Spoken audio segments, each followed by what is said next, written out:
مجلسی ملای بی‌نظیر شیعه.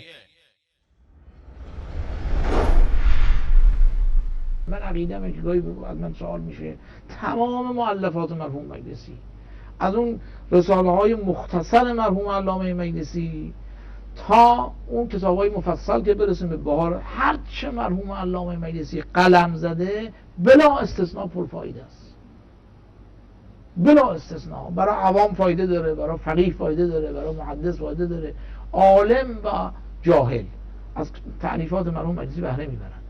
و اینی که خیلی مهمه شخصیت مرحوم مجلسی این است که نه قبل از مجلسی کسی مثل مجلسی بوده و نه بعد از علامه مجلسی تا زمان هذا تا به حال پیدا نشده عالمی به این وسعت نظر و متاسفانه. آقای تهرانی، مجلسی در تألیفاتش بیشتر در صدد جمع روایات و اخبار دروغینی بوده که عقیده باطل او را تأیید می کند.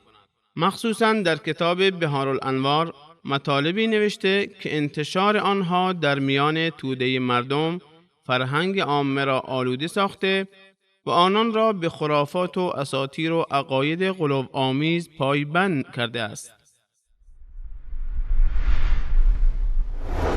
سید محسن امین آملی در کتاب اعیان الشیعه درباره مؤلفات مجلسی نوشته است: مخفی نماند که آنچه مجلسی تألیف نموده به پاکسازی و ترتیب نیازمند است، چرا که درست و نادرست را در بر دارد و بسیاری از توضیحات و تفسیرهایش درباره احادیث و جز اینها از روی شتاب صورت گرفته و موجب کمی فائده و افتادن در اشتباه شده است. به بعضی از خرافات آخوند مجلسی نگاه می‌کنیم. مجلسی از ابو عبدالله روایت دارد که فرمود: به راستی که الله متعال آن خاک را وسیله شفا برای شیعیان و دوستان ما قرار داده است. همچنان مجلسی روایت می کند که علی سوار بر ابر می شد و پرواز می کرد. باز هم مجلسی می نگارد شیخ طوسی و نعمانی از حضرت رضا علیه السلام روایت کرده است که از علامات ظهور حضرت قائم آن است که بدن برهنه‌ای در پیش قرص آفتاب ظاهر خواهد شد و منادی ندا خواهد کرد که این امیرالمؤمنین است، برگشته است که ظالمان را هلاک کند. و جناب مجلسی به دروغ از جعفر صادق رحمه الله نقل می کند که فرمود: از جانوران وارد بهشت نمی شود مگر 3 حیوان: الاغ بلعم باورا و گرگ یوسف و سگ اصحاب کهف. عالمی با این وسعت نظر وقتی این روایت را جعل می کرد، آیا نمی دانست که یوسف علیه السلام هرگز گرگی را ندیده بود و نه گرگی قرار بود که یوسف علیه السلام را بخورد و اصلا گرگی یوسف را نخورده است؟ پس گرگی که وجود خارجی نداشته چطور وارد بهشت می شود؟ و از جمله شاهکارهای جناب مجلسی اعتقاد وی به تحریف قرآن کریم می باشد.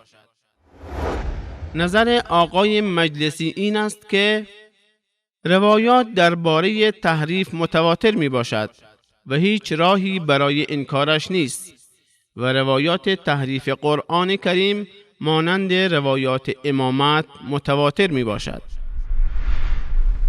مجلسی در کتابش مرآت العقول من شرح اخبار آل الرسول جلد 12 صفحه 525 در شرح حدیث هشام ابن سالم از ابی عبدالله که همانا قرآنی که جبرئیل برای حضرت محمد صلی الله علیه و سلم آورده 17,000 آیه بود و این روایت در اصول کافی هم ذکر شده است.